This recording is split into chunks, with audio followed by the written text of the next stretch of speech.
So friends, today we will discuss documents required for claiming refund under GST. And I guarantee guys, आज की video के बाद आपके सभी कंसेप्ट्स क्लियर हो जाएंगे कि कौन सी डिक्लेरेशन के पीछे क्या लॉजिक है, कौन सा सेक्शन और सर्कुलर से गवर्न करता है. So let's start and discuss declaration under second and third proviso to section 54 subsection 3. Section 54 talks about GST refund और ये डिक्लेरेशन गाइज आपको मिल जाएंगी जब आप ऑनलाइन रिफंड की एप्लीकेशन फाइल करोगे और उसका प्रोसीजर मैं आई बटन पे लिंक कर दूंगा, आप जाके देख सकते हो. Number 1 declaration, this is as per second proviso and third proviso. Second proviso says that I hereby declare that जो हम रिफंड क्लेम कर रहे हैं उन गुड्स के ऊपर कोई भी एक्सपोर्ट ड्यूटी नहीं लगती है. That goods exported are not subject to any export duty. And third proviso says that कि आप रिफंड तभी क्लेम कर रहे हो जब आपने कोई ड्यूटी ड्रॉबैक क्लेम नहीं किया. I declare that I have not availed any drawback of central tax on goods और सर्विस और बोथ. तभी आप रिफंड क्लेम कर रहे हो बिकॉज आपको कोई भी ड्यूटी ड्रॉबैक नहीं मिला है. Now second undertaking is in relation to section 16 and section 42. आपको यहाँ पे टिक करना है और अंडरटेकिंग देनी है that you will pay back the government जो भी आप रिफंड क्लेम कर रहे हो if it is found that कि आपने 16 सेक्शन और 42 सेक्शन की कंप्लायंस नहीं की है. इसका एक्सट्रैक्ट मैं आपको नेक्स्ट स्लाइड में दिखाता हूं. और आपको नीचे एक थर्ड अंडरटेकिंग देनी होती है that whether you have filed LUT या bond, because for exporting without payment of tax आपको उसके लिए फाइल करनी होती है एलयूटी या बॉन्ड. एलयूटी कैसे फाइल करनी है वो आई बटन पे लिंक कर दूंगा. कंसेप्ट वाइज लॉजिक वाइज मैंने बताया हुआ है, आप जाके देख सकते हो. तो मतलब अगर आप कोई एलयूटी फाइल कर रहे हो तो यहाँ पे आप यस करोगे और उसका नंबर नीचे लिख दोगे. Now what are the extracts. Section 16 clause C subject to the provision of section 41 कि आप रिफंड उतना ही क्लेम करोगे जितना आपके सप्लायर ने गवर्नमेंट को पे किया है आइदर इन कैश और through utilization of input tax credit. 41 section says that कि आप अपने 3B में कैसे क्लेम करते हो आईटीसी को by crediting this amount to E credit ledger और वो 3B फाइल करके होता है और आप इसकी यूटिलाइजेशन करते हो for payment of self assessed output tax. Now what does section 42 talks about? Section 42 subsection 2 says that कि आप इनपुट टैक्स क्रेडिट का रिफंड उतना ही क्लेम करोगे जितना आपके सप्लायर ने जीएसटी 1 में दिखाया, उससे ज्यादा नहीं कर सकते. मतलब ये मैचिंग प्रिंसिपल की बात करता है. 16 और 42 में क्या डिफरेंस है? क्लोज सी बात करता है कि आपके सप्लायर ने पे कर दिया हो गवर्नमेंट को. सेक्शन 42 का सबसेक्शन 2 बात करता है कि आप जितना भी रिफंड क्लेम कर रहे हो वो आपके सप्लायर की जीएसटी 1 से ज्यादा नहीं है, मतलब matching principal. Now circular number 125 para 46.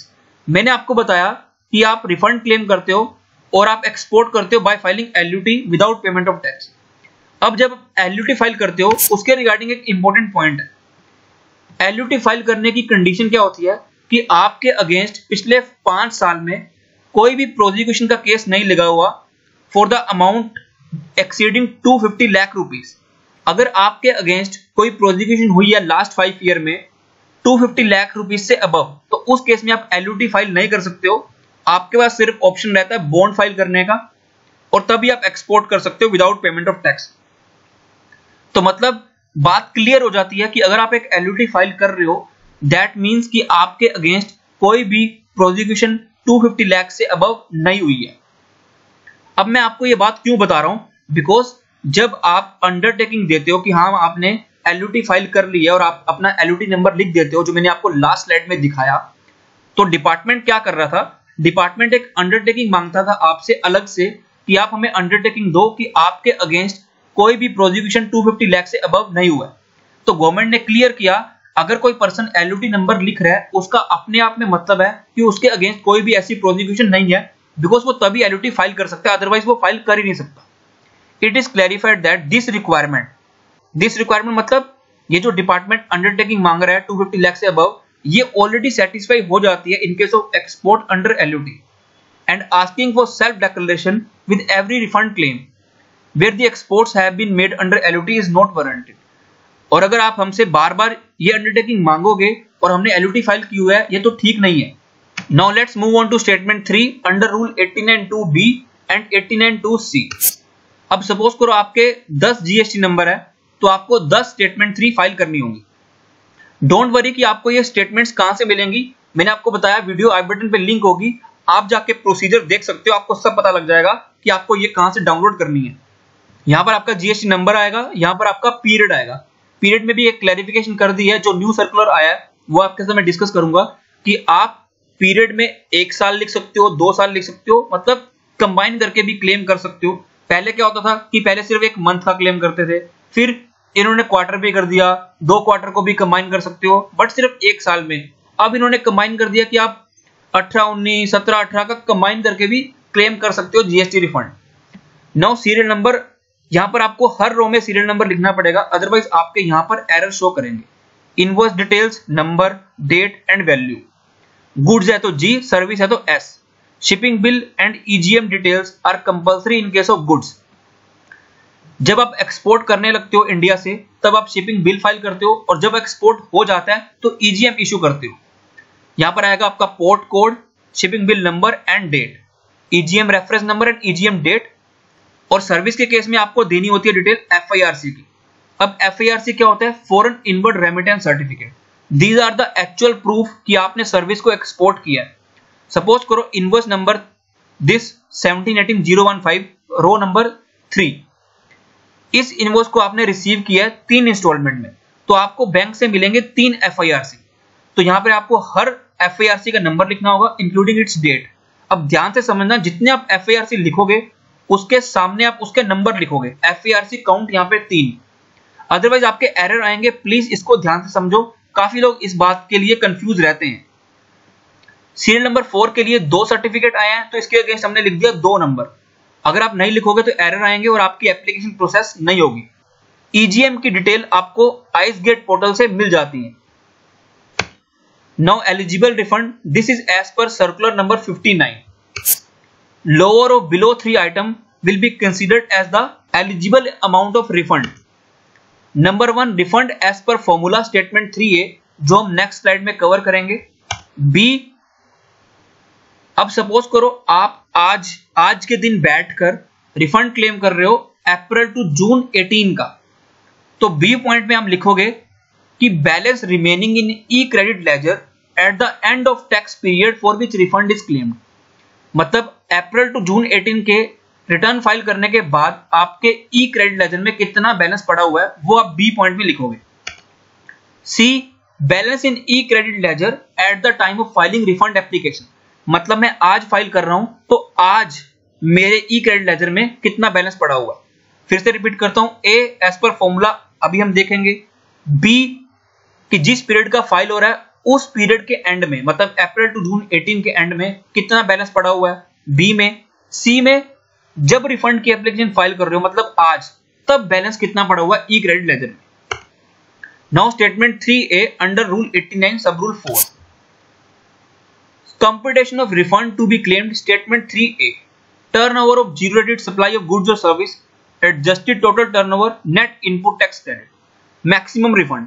अब फॉर्मूला आप याद भी कर सकते हो, बट मैं आपको कंसेप्ट बताऊंगा, वो मेरी ड्यूटी है समझाना आपको। इनकी डेफिनेशन नेक्स्ट स्लाइड में कवर करते हैं कि ये क्या चीज है। तो आप मैक्सिमम रिफंड कैसे निकालते हो? नेट इनपुट टैक्स क्रेडिट मतलब इतना CG plus SG plus IG, ये आपका बनता है टोटल टर्नओवर में। इतने में यूनिटरी मेथड लगाना है गाइस कि 2,72,000 बनता है 13,79,450 में, मतलब 2,72,000 को आप डिवाइड करोगे 13,79,450 से, इनटू आप जीरो रेटेड के लिए निकाल लोगे अमाउंट 11,29,450, बिकॉज हमें रिफंड मिलना है उस टर्नओवर पे जो आपने एक्सपोर्ट किया। तो आप प्रोपोर्शनेट निकाल रहे हो कि 2,72,000 में कितना पोर्शन है जीरो रेटेड किया। तो हम क्या कर रहे हैं, 2,72,000 को डिवाइड कर रहे हैं 13 लाख से, इंटू कर रहे हैं 11 लाख से, ताकि जीरो रेटेड सप्लाई का प्रोपोर्शनेट आ जाए ITC में। तो आपका ये हो गया A, 2,22,705। अभी हमें B और C देखना है। Now this is B, balance in E credit ledger at the end of tax period for which refund is claimed, मतलब balance remaining after return for this period is filed. जो मैंने आपको example बताया अप्रैल to June 18, ये उसकी बात कर रहा है। तो यहाँ पे IG, CG, SG कितना आ रहा है? 3,27,000। ध्यान से देखना, यहां पर आपने अमाउंट कंबाइन करके लिखा था, टर्नओवर का भी, एडजस्टेड टोटल टर्नओवर का भी, ITC का भी कंबाइन करके। यहां पे आपको अलग अलग लिखना है। तो यहाँ पे बना 3,27,000। सी पॉइंट है balance in E credit ledger at the time of filing refund application, मतलब जो मैं आज फाइल कर रहा हूं तो मेरा ई क्रेडिट लेजर में कितना बैलेंस पड़ा हुआ है, ये भी आप अलग अलग लिखोगे आईजी, सीजी और एसजी। तो कितना पड़ा है 2,02,000। तो तीनों में से लोअर क्या हुआ 2,22,000, 3,27,000, 2,02,000, मतलब 2,02,000 सबसे कम हुआ और हमें ये रिफंड मिलेगा। अब बात करते हैं सर्कुलर नंबर 59। वो क्या बात करता है, आपने एक बार निकाल लिया कि आपको 2,02,000 मिलना है, सबसे पहले आप देखोगे कि आपको आईजीएसटी का कितना रिफंड मिलेगा। तो आपके आईजीएसटी में कितना पड़ा हुआ है, एज ऑफ नाउ 0 पड़ा हुआ है, तो आपको आईजीएसटी में कुछ भी रिफंड नहीं मिलेगा, यहाँ पे 0। तो मतलब 2,02,000 में से आईजीएसटी का 0 हो गया, बाकी बच गया 2,02,000। इसको आप डिवाइड कर दोगे सीजी और एसजी में इक्वली 50-50%। तो कितना आया 1,01,000।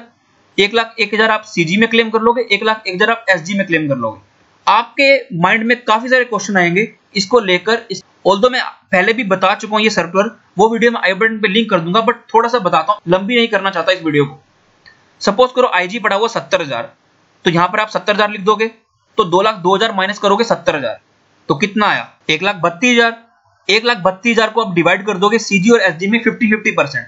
तो 1,32,000 का 50% कितना हुआ 66,000। तो मतलब सीजी का आप क्लेम कर लोगे 66,000, एसजी का आप क्लेम कर लोगे 66,000। अब सपोज करो सीजी में पड़ा ही हुआ 50,000, तो आप यहां पर लिखोगे 50,000 और बाकी जो रह जाएगा वो आप एसजी में क्लेम कर लोगे अगर उसका पड़ा होगा बैलेंस।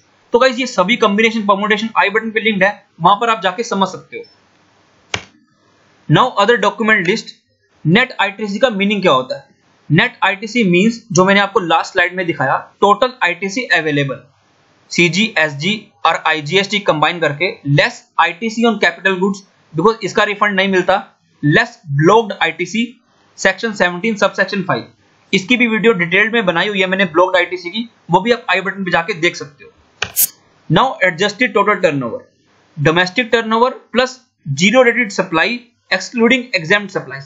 गाइस इस टर्नओवर की डेफिनेशन को इतना कॉम्प्लिकेटेड वे में लिखा हुआ है, मैंने उसको बिल्कुल सिंपल वे में यहाँ पे बता दिया है। Domestic turnover plus zero rated supply, export of goods और सर्विस जिसके ऊपर आप टैक्स पे नहीं कर रहे हो, excluding exempt supplies. Adjusted total turnover में एग्जेम्प्ट सप्लाईज नहीं आती है। जब आप एग्रीगेट टर्नओवर काउंट करते हो कि जीएसटी में नंबर लेना है या नहीं लेना, उसके लिए आप एग्जेम्प्ट सप्लाईज काउंट करते हो, बट एडजस्टेड टोटल टर्नओवर के लिए आप एग्जेम्प्ट सप्लाईज ऐड नहीं करोगे। बट जीरो रेटेड सप्लाई में एक चेंज आ चुका है रिसेंट, वो भी मैं यहां कवर नहीं करूंगा, वीडियो लंबी हो जाएगी, वो मैं आई बटन पे लिंक करूंगा, कंसेप्ट के साथ मैंने वहां पर बताया, आपकी इच्छा हो आप जाके देख सकते हो। अदर डॉक्यूमेंट्स, सर्विस के केस में आपको एफआईआरसी की कॉपीज अपलोड करनी है, गुड्स के केस में आपको शिपिंग बिल अपलोड करने हैं। Copy of GST 2A next slide में कवर्ड है। This is governed as per circular number 135 जो एक रीसेंट सर्कुलर है, इसको बिल्कुल ध्यान से समझना है आपने guys. Para 36 of circular number 125 जो बात करता था कि आपको हर इनवॉइस का रिफंड मिल जाता था जो आपके 2A में दिखता था और आपके 2A में नहीं दिखता था। जो आपके 2A में रिफ्लेक्ट करता था उसके लिए आप कॉपी अटैच करते थे 2A की, और जो आपके 2A में रिफ्लेक्ट नहीं करता था उसका भी आपको रिफंड मिल जाता था और उसकी आप कॉपीज ऐड करते थे सेल्फ डिक्लेरेशन बेसिस पर। बट फिर रूल 36 आया था, तो फील्ड ऑफिसर ने गवर्नमेंट को कहा कि आपको इसको चेंज करना चाहिए बिकॉज हम रिफंड नहीं अलाउ कर सकते उन इनवॉइसेस का जो 2A में रिफ्लेक्ट नहीं हो रहे हैं। तो matter has been examined and it has been decided that कि रिफंड आपको सिर्फ उन इनवॉइसेस का मिलेगा जो आपके सप्लायर ने जीएसटी 1 में फाइल किए हैं और उसके आपको 2A में दिख रहे हैं।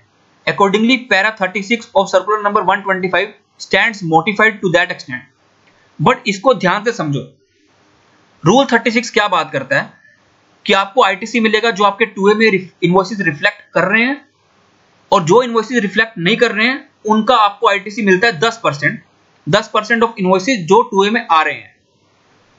मतलब रूल 36 आपको आईटीसी अलाउ कर देता है 10% के एक्सटेंट पर जो इनवॉइसेस 2A में नहीं दिखते हैं। बट इस सर्कुलर ने उसको भी मना कर दिया रूल 36 को कि आपको उस 10% का भी रिफंड नहीं मिलेगा, कि मतलब आपको रिफंड दिया जाएगा सिर्फ उन इनवॉइसेस का जो आपके 2A में दिख रहे हैं। इन्होंने साफ रिजेक्ट कर दिया कि आप जो 10% का आईटीसी ले रहे हो जो आपके रूल 36 में लिखा हुआ है, ये हमें वो भी अलाउ नहीं कर रहे। तो क्या हमें सर्कुलर की बात माननी चाहिए? बिकॉज सर्कुलर जो होते हैं ये बाइंडिंग सिर्फ डिपार्टमेंट के ऊपर होते हैं। These are not binding on tax payer and these are not binding on court. और सर्कुलर कभी भी लॉ में चेंज नहीं कर सकता। हमें एज पर रूल 36 अलाउ है कि हम 10% एडिशनल आईटीसी क्लेम कर सकते हैं अगर वो मेरे 2A में नहीं भी दिखेगा। बट इस सर्कुलर ने बात कर दी कि आपको उसका रिफंड भी नहीं मिलेगा, आपको रिफंड मिलेगा सिर्फ उन इनवॉइसेस का जो आपके 2A में दिख रहे हैं। इन्होंने 10% वाले को भी हटा दिया और ये बिल्कुल गलत है एज पर लीगैलिटी इशू, और इसमें चेंजेस डेफिनेटली आएंगे। आई होप आप इसको समझ पा रहे हो। Now statement of invoices annexure B. So this is as per recent circular number 135, जिसमें एक न्यू रिक्वायरमेंट लिखी थी HSN और SSC की। Serial number, GSTN of supplier, name of supplier, invoice details मतलब number, date, value, category of input services, input public input service public capital goods. यहां पर आपको बाइफर्केशन देनी है बिकॉज कैपिटल गुड्स का रिफंड अलाउड नहीं है। एडिशनल कॉलम 8 HSN और SSC। आपके इनवॉइस के ऊपर जो भी HSN और SSC आएंगे वो आपको यहां पर लिखने पड़ेंगे। अब सपोज करो आपके सप्लायर के ऊपर HSN और SSC कंपल्सरी नहीं है डिक्लेयर करना, तो उस केस में आपको नहीं लिखना। और ये रिसेंट सर्कुलर नंबर 135 में बात लिखी हुई थी, जो मैंने आपके साथ डिस्कस भी किया था, वो भी वीडियो आई बटन पे लिंक हो जाएगी। फिर आपको CG, SG, IG का अमाउंट देना है। एलिजिबल फॉर ITC यस और नो आपको लिखना है कि क्या आपको एलिजिबिलिटी है इसकी या नहीं, एज पर सेक्शन 17 सबसेक्शन 5। यहाँ पर 14 में अमाउंट ऑफ एलिजिबल ITC। अब सपोज करो कोई RCM का क्रेडिट है जिसका आप रिफंड ले रहे हो, तो आप कॉलम 2 में अपना GST नंबर लिख दोगे जो आपने सेल्फ इनवॉइस बेसिस पे इशू किया होगा, बिकॉज RCM का इनवॉइस आप खुद इशू करते हो। नेम ऑफ सप्लायर में आप अपना खुद का नाम डाल दोगे और आगे डिटेल सिंपल है। सो आई होप गाइज आपके लिए वीडियो रेलेवेंट होगी, डाउट्स क्लियर हो गए होंगे आपके। अगर वीडियो अच्छी लग रही है तो प्लीज लाइक करना और चैनल को सब्सक्राइब करना। Till then thank you very much, have a nice day.